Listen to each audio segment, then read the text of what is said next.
It was 10:31 when my phone buzzed. Emergency alert. Do not enter underground structures such as basements. Stay above ground until the all clear. My husband looked up from his phone and stared at me. Did you just get a... Yeah. That's creepy, I said, glancing at the stairs. Our kid had fallen asleep for the night about an hour ago. What do you think's going on? I don't know, he replied. Could it be like a gas leak? Radon or something? We'd had a radon pump in our basement since we moved here. Maybe there was some weird influx of it or something. I ran up the stairs to check on our 5-year-old daughter as Luke flicked on the TV. Grace was sleeping peacefully, her blanket wrapped around her. I made sure she was breathing, comfortable, totally fine before heading back downstairs. When I did, Luke was glued to the TV, which said the same thing.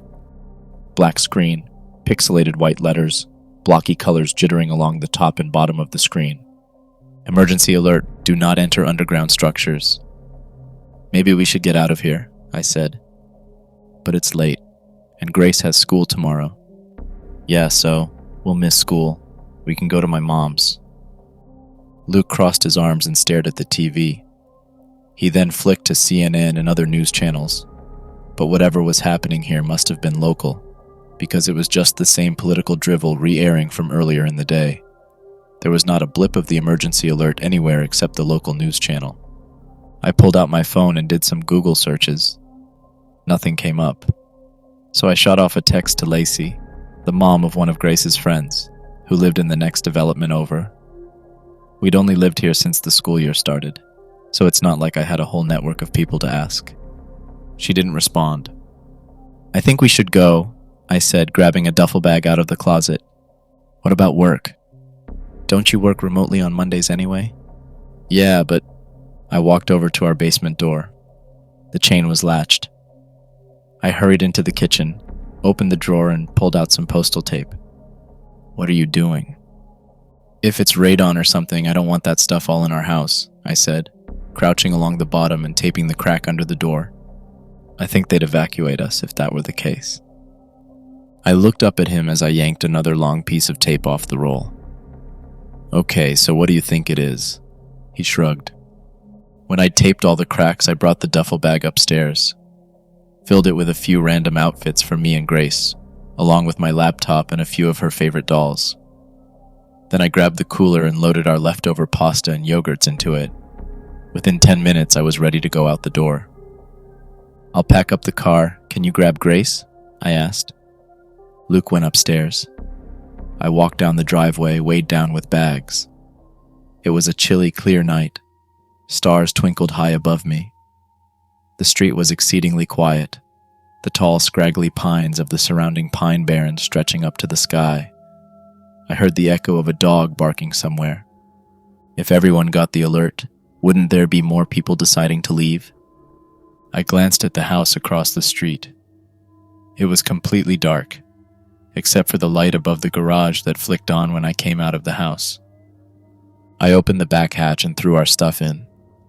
Luke came out after, carrying Grace, wrapped in blankets. She blinked sleepily. I strapped her in. Luke grabbed some stuff, and then we were pulling out of the driveway, on the road to my mom's house an hour away.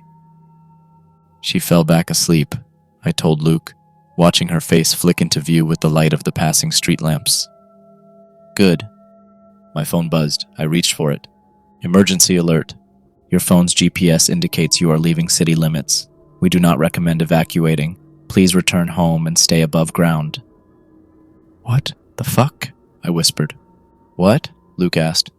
There's another alert. It's saying it. It knows we're leaving. It's tracking our GPS, and it's telling us to stay. Luke glanced at my phone. Seriously? Yeah. That data's supposed to be private, he said. Isn't it? I would think so. Unless, I don't know, maybe there are some emergency protocols that allow the FBI to access it or something. We fell into uncomfortable silence. Luke clicked on the turn signal, switched lanes. You don't want me to turn around, right? He asked quietly. I glanced down at my phone. No, I don't. The highway was empty. Not a single car in sight. That made me uneasy. Surely other people would be evacuating, unless they were all actually obeying the second message. But who even trusts the government these days? I did another Google search. No results popped up. I refreshed over and over again. Wouldn't something be on the internet by now? We were 5 miles out of town now. I should be relieved, but I wasn't. I leaned against the window, the cold glass pressed against my forehead. The pine trees flashed by, skinny and tilted, then gave way to a charred, barren patch of forest. Both sides of the highway were burnt to the ground. I'd read somewhere that some pine cones only opened in extreme temperatures, like from a wildfire. Fires and regrowth were part of the cycle here, part of the ecosystem, in flux between death and rebirth like a phoenix. My phone buzzed. My heart dropped, but it wasn't an alert. It was a text from Lacey, only 2 words. What alert? My fingers raced across the screen. Didn't you get an emergency alert, saying to stay above ground? No. Lacey didn't get an alert, I said. Luke paused. What? What if the alerts were only sent to our phones? I asked, my voice shaking. I glanced back at Grace, still peacefully asleep, head lolling softly with each bump of the car. Luke shook his head. That's crazy. No one can send messages like that. Just the government or whatever. What if it's a trap? My voice shook harder. What if the only safe place was our basement? That's just your OCD talking, he said softly, empathetically. We're doing the right thing. There's something weird in town, like a gas leak, and we got out. That's obviously the safest thing to do. I stared out at the charred pines. There were a few that hadn't burned up, standing tall and stilted in the darkness. I stared out at them, wondering why they were spared. One of them moved. The car screeched to a stop. My body lurched forward, the seatbelt locked, keeping my head from hitting the dash. Sorry, that deer just darted. His voice died in his throat. We both stared at the lower legs of something illuminated in the headlights. Thin and spindly, but definitely not a deer's. They ended in twisted toes, not hooves, and extended several feet up into the darkness. Silhouetted against the starry sky, beyond the reach of our headlights, I could see something. Something tall and spindly, skeletal, crisscrossing lines of bones or sticks, or something else entirely. As I stared at it, as it stared at me, a wave of dizziness washed through me. The world seemed to tilt on its axis. Weight pressed down on my head, an immense pressure bearing down on me. Thwack! Something hit the side of the car with incredible force. The entire car rocked on its wheels. I screamed. Thwack! A mess of lines, bones, sticks outside my window, empty air between them, the stars and the pines rippling strangely behind it. Luke stomped down on the accelerator. The car shot forward. We swerved around the thing, then passed the burnt section of forest and continued down the dark, twisting highway. My phone buzzed. Emergency alert, all clear.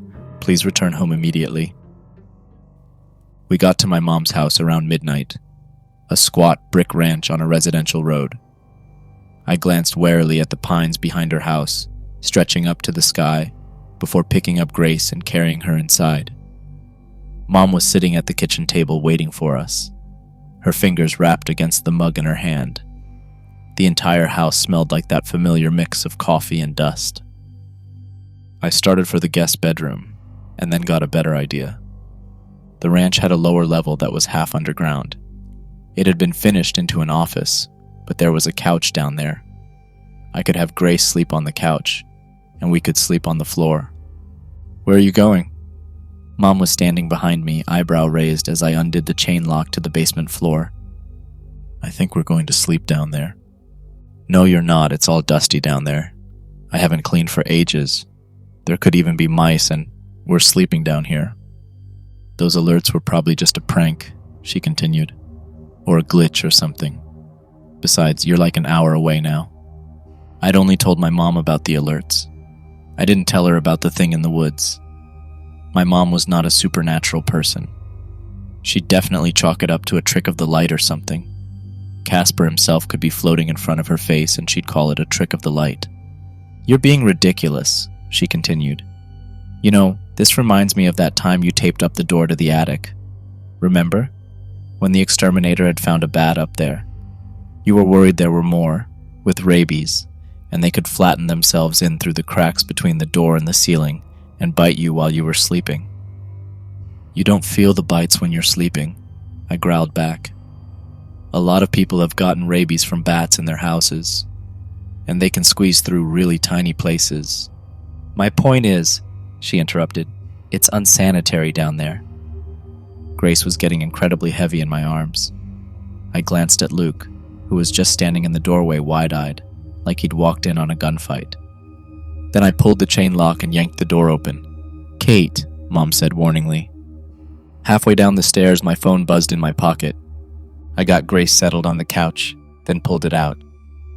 "Emergency alert. Your phone's GPS indicates you have stopped in, redacted, New Jersey. Disobeying an emergency alert is a federal offense. Please return home and stay above ground." I lifted my phone to show Luke, who was coming down behind me. His face looked ghastly pale in the white light. Mom was right behind him and craned her neck to read the alert too. "Oh, that's BS, she said. "It's not a federal offense. It's a state offense. And that would be an evacuation order, like for a hurricane or something."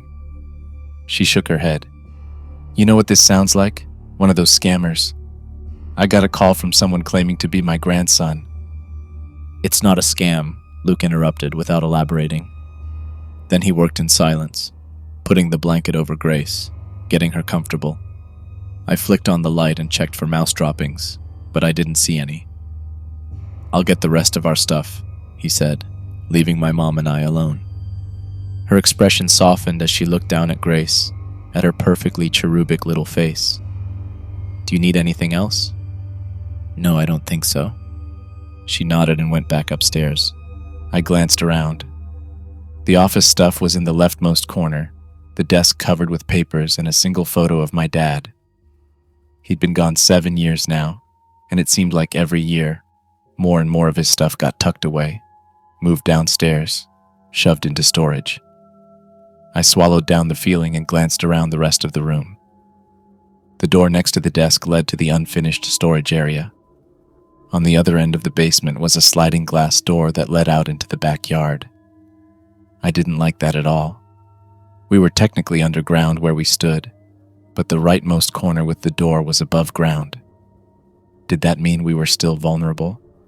Those things couldn't fit through a glass door, I thought. But they couldn't fit through a normal door either. And apparently we wouldn't have been safe in our own home. I stared out the glass door, afraid I might see one of them out there. Maybe this was a bad idea, to stay here. We were an hour away, sure, but the pines were still right at our door. Not officially the Pine Barrens, but the surrounding Pinelands ecosystem, which was almost the same thing. If those things came from the Barrens, they were only in the burned areas, I reminded myself. I imagined a pine cone, spiraling in midair, petals opening as fire raged around it, and skeletons made of sticks prying their way out of the thing, creeping along the ground, stretching and growing towards the sky. Were there any maps of the burned areas? I pulled up Google Maps, looking for the blackened areas, but the information would be out of date, wouldn't it? My phone buzzed. I expected another alert, but it was a text from Lacey instead. "My friend Rochelle got the same alert you did, by the way," it read. "Super weird." My heart dropped. Did Rochelle, whoever she was, listen to it? "Tell her not to listen to the alert," I started typing. "It's a trap." Then I realized how unhinged that sounded. I didn't even know Lacey that well. I thought for a second, then typed a new message. "Can you give me her number? I want to ask her about it." Pretty weird that it targeted both of us, no one else. "Sure, let me ask her," was the reply. As I waited, Luke came back down the stairs, carrying our stuff, computer cords and stuffies nearly falling out of his arms. "Someone else got the alert," I whispered. "One of Lacey's friends." "Really?" "Yeah, I asked for her number. A minute later, the number came in. I dialed it immediately. On the third ring, she picked up. Hello? Hi, this is, Kate, Lacey's friend. I started awkwardly. We got the emergency alert too, but we think it's a trap. There's something off about it. A pause. But it came from the government, she replied. How could it be a trap? It seems like no one else is getting it. When alerts are sent out like that, they're sent to all the phones in a certain location. It doesn't make sense. Yeah, I don't know, it's weird. Another pause. Well, we were just about to go to bed here, so I'd better go. Wait, I think the basement is safe and everywhere else isn't, I said quickly. I think someone's trying to lure people into staying above ground. Okay, maybe, she said unconvincingly. Look, I gotta go, sorry. A few seconds later, the call ended. Well, shit. She didn't believe me, I said, looking up at Luke, my lip trembling. She and her kids and her family, they're all going to... You tried, he said, wrapping his arms around me. That's the best you can do. I couldn't help it. I cried as we lay a blanket on the floor, got ready to sleep next to Grace. I looked down at her perfect little face, and then Luke and I snuggled under the blankets together. Hey, kiddo? I woke up with a start. For a second, I thought I was in my own bed. But then the roughness of the carpet, the aching in my back, brought me back to reality. My father's voice, rough and warm, lingered from the dream.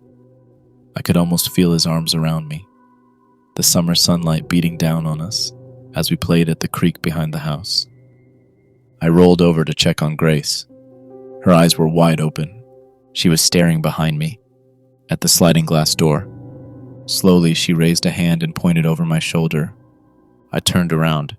There was something twisting and turning, contorting itself, trying to get in through the sliding glass door like a dog through a cat door. It did it silently, except for a low clicking sound, like the popping of joints. All the blood drained from my face. Dark, sinewy legs, like spider legs, twisting and turning in the moonlight, squeezing itself, ever so slowly, through the hole it made. I now saw the shattered glass scattering the floor. I grabbed Luke and shook him. Luke. The thing fell still. I couldn't see eyes or a face, but I felt it in my gut. It was staring at me. Dizziness swept over me. I stumbled forward, losing my balance. It was like I was standing on the deck of a boat. The ground seemed to shift and tilt underneath me. I just wanted to lie down, until the world stopped turning. No, I screamed internally. You can't let that thing get Grace. I glanced around the room, looking for something that could be used as a weapon. Anything. Go in there, I said to Grace, pointing to the storage room, or at least I thought I was. Everything was tilting and moving around me. Go! Hide! I stumbled forward, but all the colors were bleeding together now. Everything was hazy as a dream. My father was standing in front of me, standing there in the basement, but his face was all wrong. His eye drooped out of his socket like something had squeezed his skull. His grin was crooked. Hey, kiddo, he said in a voice that sounded off-key. Nausea filled me. I started vomiting, warm liquid down my shirt, splashing on my feet. My dad, not dad, stood tilted, like gravity had suddenly changed. One arm was too long and hung limply from its socket. I miss you so much. Stop, I sobbed. Please stop. Come with me. We can be a family again. Stop. I never got to meet Grace. Wouldn't it be so wonderful for me to finally meet her? The world tilted and shifted. I stared at my father, his left eye drooping like jelly, his crooked smile, his gaunt face, his limp arms. I opened my mouth. Hot pain shot up my shoulder. I fell to my knees instantly. I tried to cry out, to say stop again, to tell Grace to run for her life, but all that came out was a scream of pain, and another, and another. When I finally opened my eyes, the world had stopped tilting. Luke was dragging me across the floor, back from the glass door. Grace was peeking out of the storage area, terrified. I touched my shoulder, stinging with pain. My fingers came away red. It bit me. My phone began to ring. Shaking all over, I reached into my pocket and pulled it out. It recognized the number. It was Rochelle. "You're right," she said breathlessly. "What?" I asked, my voice hoarse. "About the alert. My husband. He has some friends who work with cell phones and stuff. And She took a deep breath, trying to steady her voice. "They traced the signal. It's not coming from the government or the town hall or whatever." I chewed my lip, held my breath. "It's coming from the middle of the woods." The hospital was mostly empty, quiet, dark.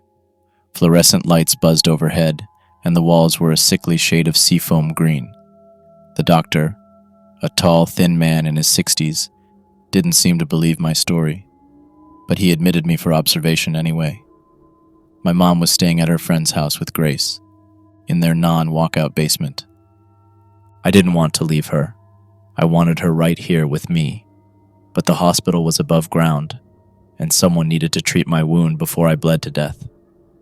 Luke left me for a moment to use the bathroom. I closed my eyes, not intending to sleep, but I was so tired, and the bite was now only a dull, throbbing pain. I drifted in and out of consciousness, until I heard two voices in the room. I snapped my eyes open for a moment to see the doctor and a nurse hovering over me. They were talking softly to each other, looking concerned. I quickly shut my eyes again, pretending to be asleep. I caught a snatch of their conversation. "It's just like that man," the nurse whispered. "The one that was admitted last night. John something." A pause. "I know. What do you think this is?" "I don't know, Rita. I really don't." "Do you think we should give her diazepam? Preventatively?" the nurse asked. "The other one, he screams so much. The family will ask questions. There's no reason for her to be on diazepam for an animal bite. They'll ask questions when she's dead too," the nurse snapped back. "The least we can do is make her comfortable." "Shh." Oh shit. I didn't open my eyes, but I jumped when the nurse said dead. I now could feel both of them looking at me, their eyes boring through my closed lids. "Let's talk somewhere else," the doctor said. I opened my eyes. I'm going to die. I don't know how long I lay there, wallowing in my own misery, but footsteps jolted me awake.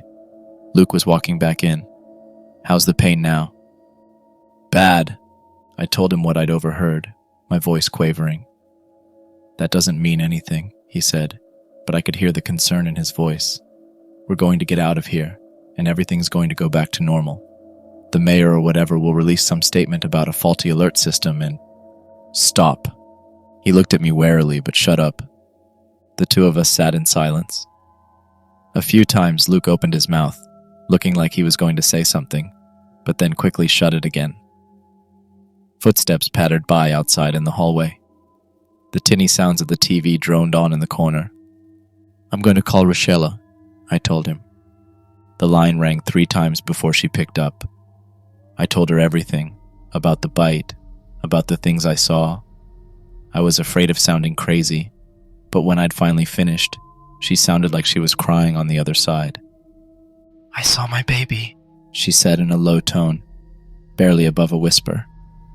I had a miscarriage at 14 weeks, and I saw this little basket with a tiny pink thing bundled up inside, and I heard her cry."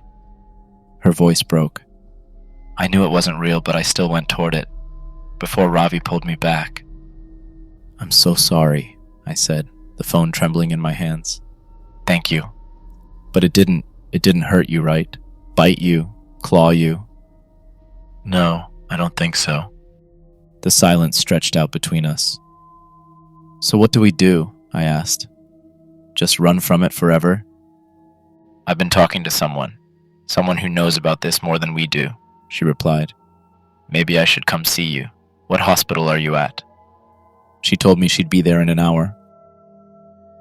Rochelle was a short, thin woman with brown skin and thick-framed glasses. She wore a t-shirt with some sort of video game reference on it and faded jeans. As she hurried in, she was wringing her hands. twisting them over and over again. Following after her was a woman in her 50s. Her salt and pepper hair was cropped short, and her skin was deathly pale, like she'd never seen the sun. "This is Jamie," Rochelle said, gesturing to the older woman. "She's a professor and specializes in this kind of stuff. I've been talking to her for the past few hours, and she wanted to see you." "This kind of stuff?" The woman abruptly sat down and leaned in towards me, like I was some kind of specimen she was eager to examine. "You know what's going on here?" I asked, as she stared at my shoulder in a way that made me extremely uncomfortable. "Yes, sort of. Have you ever heard of something called speculative evolution?"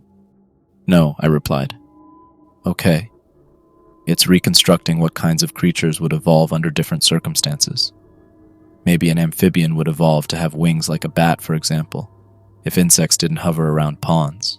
You see what I mean? I guess. We also try to construct what animals might look like millions of years from now, or humans. What kind of things will evolve under the pressure of modern humanity, modern technology. There's already some of it happening. The bedbugs in New York City are hundreds of times more resistant to pesticides than the ones in Florida are. Deer are more skittish than they were 10 years ago because cars kept hitting them." "Okay." I had no idea where she was going with this. "You haven't seen that image of what humans would look like if they were evolved to survive car crashes? The man has no neck and lots of fat to cushion the impact." "No." "Okay." She shook her head.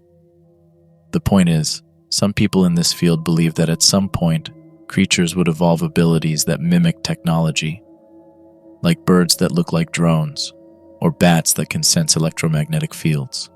Who's to say this thing that you and Rochelle have described hasn't evolved the ability to send out radio signals, hack our entire mobile system?" "That's ridiculous," Luke interjected. "So what, this creature is like texting in English?" No, nothing like that. States, local governments, they often have pre-programmed emergency messages, like a protocol for hurricanes, earthquakes, nuclear threats, etc. This thing, it just hacked a signal to send a particular protocol. Same thing with Rochelle, she said, looking sympathetically at her. We're all sending little electromagnetic signals in our brains, all the time. Neural impulses. Sharks, 400 million-year-old living fossils can detect them. These things, they can hack them. So when I saw my dad, I glanced at Luke. That thing was hacking my brain signals. Jamie nodded. It's a little more complicated than that. I believe this thing sends out a chemical in the air too, at close range that messes with some neurotransmitters. But essentially, yes. Okay, but why is the basement safe then? Because it's too big to get down there? Luke asked.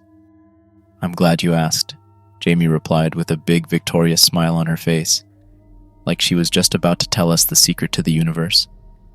They chose that emergency protocol with the basement because their abilities don't work if you're underground. Just how your phone reception goes out when you're underground. A heavy silence filled the room. Luke and I looked at each other. For one, this sounded pretty out there. Conspiracy theory level stuff. More unbelievable than Roswell. On the other hand, nothing I'd experienced in the past 24 hours made sense. How do you know all this? I asked. This isn't the first time this has happened, she replied, her face grim. Almost 10 years ago, the same thing happened, out by Woodland, on the border of Wharton State Forest. I studied it then too, but there weren't as many of them. Okay, but the text didn't get sent to everyone, Luke said. Only us and Rochelle so far that we know of. Right. So these things, I call them stickmen by the way, they only target people with overactive imaginations. People who send out really clear, strong brain signals. It's easier for them to find you, and it's easier for them to hack your brain. They're not actually producing the image you see of your deceased loved ones or whatever. They're just knocking it loose from your memory, from something you've imagined. If you've imagined your kid dying 1,000 times because you have anxiety or OCD, that makes it all the easier for them to use it against you and lure you in. And of course, there's more for them to eat. More for them to eat? Yeah, they eat brains. I mentioned that, didn't I? More awkward, heavy, suffocating silence. Kate said she heard the doctor saying she's going to die. He said in a soft voice. Is that true? Jamie glanced at me but stayed silent. Rochelle jumped in, her voice full of heartache. Jamie told me once it bites you, it's linked to you. It will follow you and end you. It'll show you your worst nightmares first, Jamie interjected. Show you everything you fear, but when it starts showing you yourself in these waking nightmares, that usually means you only have a day left. I swallowed a wave of nausea. Then I started getting out of the hospital bed. I needed to get out of here, away from Jamie's stare, Luke's concern. Just a moment of silence. Maybe I'd get a Coke from the vending machine. Not even a diet one. I hadn't had a full sugar one in ages. I tried to keep out the memory of my dad before me in my mom's basement. I had imagined him saying those exact words when I was at my lowest point years ago, when a flicker of suicide showed itself in an ocean of postpartum depression. And that fucker, the stick man or whatever, had used it against me. Another wave of nausea. I pushed towards the door.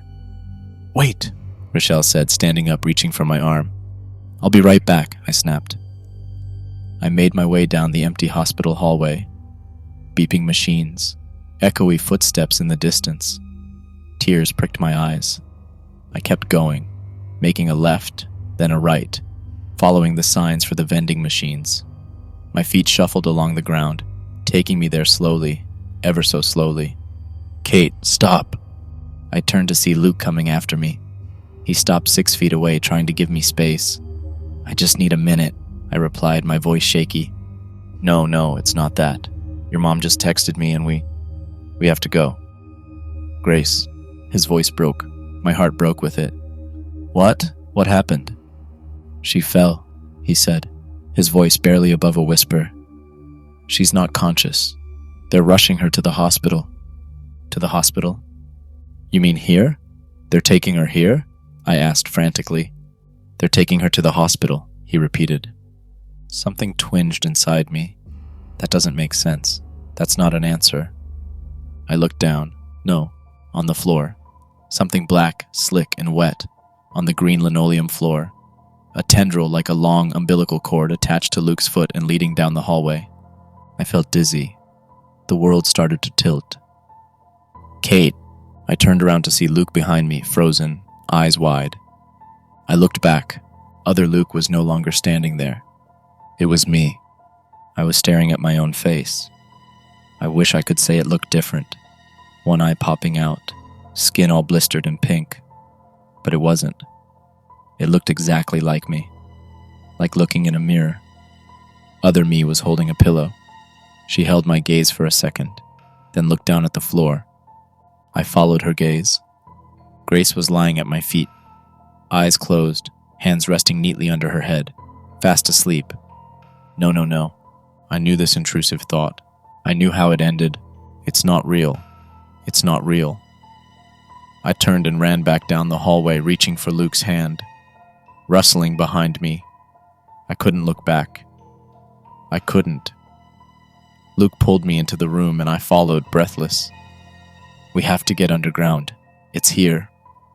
Rochelle and Jamie looked at me. Then they looked at the floor. For a second, I thought I was going to see my worst nightmare. But instead I looked down to see blood dripping off my arm, seeping through my shirt, traveling in wet, soaky rivulets, dripping to the floor. Jamie shot up and walked over to me. Gently she pushed back the cloth of my shirt, exposing the wound on my shoulder. Necrotic tissue, she whispered. She shook her head sadly. It's begun. I can't die. I can't. My shoulder pulsed with pain. I continued running down the hall towards the big red exit sign. The hospital hadn't released me. Stop, Luke begged, catching up with me. But I forced myself to run faster despite the pain. I wasn't going to just sit in the hospital room and wait to die. Obviously, from what the doctor said, that's what happened to the last one. I was going to get underground. Maybe I would have to stay there forever, or until they found a way to kill these things. I would not leave Grace without a mother. I wanted more than anything to go to her, hug her, tell her I loved her, but maybe that thing could follow me, even into a basement. I didn't think so, but I couldn't risk it. The best thing I could do was get underground. Grace was as safe as she could be, with my mom underground. I ran towards the exit. The red sign glowed brightly in the darkness of the hallway. One of the lights flickered overhead. My bare feet slapped against the floor. The floor felt sharp. I kept running, but it didn't seem like I was getting any closer to the exit sign. What the? I glanced back. Luke wasn't following me anymore, nor Rochelle or Jamie. The hallway extended behind me, stretching back into the darkness infinitely. I kept running. The exit door was open now, still so far away. A stiff breeze blew in, ruffling through my hair. It smelled of pine and wood and decay. Keep running. The ground was so rough under my feet. The air was so cold. The lights above me flickered wildly. The door didn't get any closer, no matter how fast I sprinted. A few leaves swirled by outside in the darkness. Keep running. The lights above me flickered out, and then I wasn't in the hospital anymore. I was in the middle of the woods. Pine trees stretched up into the darkness. The sand, littered with sharp sticks and rocks, bit into the bare soles of my feet. Silence rang in my ears, except for a light fluttering sound somewhere in the darkness. No. It tricked me. I wheeled around. I didn't see any lights, any break in the trees. How deep in the barrens am I? How long have I been running? The darkness closed in, suffocating me. I felt my pockets. No phone. No way to call for help. No way to know where I am. I sucked in a breath, ready to scream into the darkness, but that would draw the stick men to me, wouldn't it? Or did it not matter? Did they already know where I was? I looked up at the stars, at the slices of sky poking through the pines. I tried to identify them. Is that Cassiopeia? But I didn't know anything about how to tell directions from the stars. Besides, the pines blocked out most of the sky anyway. No, wait, that's not the way to do this. I ran in here. My legs didn't feel that sore. Even though it must have distorted time, I'd only felt like I was running for a minute. If I'd run 10 miles into the barrens, I'd know. I just needed to figure out what direction I'd come from. I wheeled around, trying to look for footprints, flattened vegetation, any sign of where I'd come from. But it was pitch dark out, and I didn't have any source of light. There was moonlight, enough to see so that I didn't smack into a tree, but not enough to look for footprints in the sand. I stared at the trees, but the branches were up too high and too thin to support my weight. I couldn't climb them to get a better vantage point. I ransacked my pockets again. Nothing. So I started off in a random direction. Sticks stabbed at my feet. Pebbles rolled underneath my toes. I kept walking forward, trying to keep a straight line. The Pine Barrens is 1,000,000 acres. But an acre wasn't that many square miles. I remembered that from somewhere. I tried to focus on doing the math. If I was in the center and walked in a random direction, how long would it take me to get to the edge? 5 hours? 10? More than that? And of course I'd heard the stories. Even without the stickmen, the Pine Barrens were deadly enough. Carnivorous plants, rattlesnakes, and a way of turning people around. It was easy to get lost in the infinite pines. I thought of Grace, Luke telling her I was gone, her crying, melting down. She needed me. Maybe years ago, at that low point in my life right after Grace was born, I wouldn't have been quite so panicked at the thought of dying. But I was panicking now. I picked up the pace. Sticks stabbed at my feet harder. I tried to keep a straight line, but it was so hard in the dark. And for all I knew, I was just walking deeper and deeper into the barrens. Then I saw it. A clearing. My heart soared. That must be where I came from. It was one of the burned areas. The fire had hollowed out a large clearing. It was lit in silver tones by the nearly full moon, no longer obscured. Some pines still stood, completely bare of needles, skeletal and black. Ash blackened the pale sand beneath, the color of bone. A few pine saplings poked through the destruction, only inches tall. It was deathly silent. I'm never going to get out of here. I looked up at the blackened pines, stretching up to the sky like fingers. Snap! I whirled around. Someone was standing at the edge of the trees, painted in all tones of gray from the moonlight, barely visible among the trees. I took off into a run, but in my panic I tripped. It felt like it was in slow motion. The sandy, ashy ground rose up to meet me. Pain shot up my arms. My shoulder screamed in pain. Sticks scraped my cheek. I scrambled up to see myself standing there, arms hanging limply at my sides, hair grazing my shoulders. "Let me go!" I screamed. My voice echoed and died into the forest. She stepped closer. I could hear, too, a wet smacking sound. There was another slimy black appendage attached to her feet, controlling her like she was a puppet. She canted her head at me and her lips split into an unnatural grin. I turned and tried to run again. An intense wave of dizziness hit me. The ground tilted. Heaviness pressed down on my head. My stomach lurched, and I was vomiting, stumbling, tripping in my own puddle of vomit. "Stop," I croaked. I was lying on my back. Warm, wet vomit soaking through the back of my shirt. Twisted black appendages were filling up the corners of my vision, melting in with the twisted black pines stretching up to the sky. The stars above me looked like shooting stars moving across the sky with how dizzy I was. The sky was replaced with my own face. Her lips curled into a smile, and then her mouth began to open. Wider, wider, wider. Rows of sharp teeth like a lamprey's descending into the darkness of her throat. I tried to push it off, but my hands met slime. I was pinned by the creature, one of the stick men. It was only her disembodied head hovering over me, attached to a tangled black mess of creature. "They eat brains," Jamie's voice echoed in my head as the teeth loomed closer. So close I couldn't see any of the barrens anymore. "Grace, what's she going to do without me? She'll never recover. Her entire life will be ruined. I can't. I'm so sorry." And then I realized the stick men were attracted to brain signals.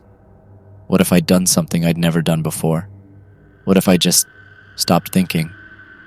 I closed my eyes, ignored the warm, rotting breath on my face, ignored the slime seeping through my shirt, ignored thoughts of Grace. I used every last bit of my willpower to stop thinking. Nothing. A void. Non-existence. A clicking sound came from above me. The creature began to shift its weight. I continued thinking about nothing. Absolutely nothing. The creature pulled itself off me. When I opened an eye, it no longer wore my head. It was twisting and turning, making clicking sounds, lifting some of its appendages in the air, as if confused, as if it thought I'd escaped, and it was trying to sense me out again. I lay there in the dark, burnt forest, thinking of nothing for seconds, minutes, hours. It was the hardest thing I had ever done. Pushing away thoughts of Grace, of my future, of hers, pushing it all out and being empty. When the sun began to rise, I pulled myself up. The burnt forest was bathed in the pink hues of dawn. My skin was covered in vomit and black slime. My shoulder still throbbed with pain. And there was no sign of the stickmen. It took me another few hours, but in the daylight, I was able to find my way back. After walking around in circles for a while, I caught a glimpse of a road through the trees. I'd apparently fled the hospital and run a half-mile into the pine barrens across the street. Luke and hospital staff were looking for me all night. I was reunited with Grace, and it was the happiest day of my life. I think the stickman is still linked to me. We've been spending our nights in the basement, where we've been totally safe. Rochelle, Jamie, and I have been working together to figure out how to kill it for good. Some guy online from the incident 10 years ago claims drowning them works. But for now, I'm content to be home and be safe. Even if it isn't forever, and a million bad things are waiting to happen,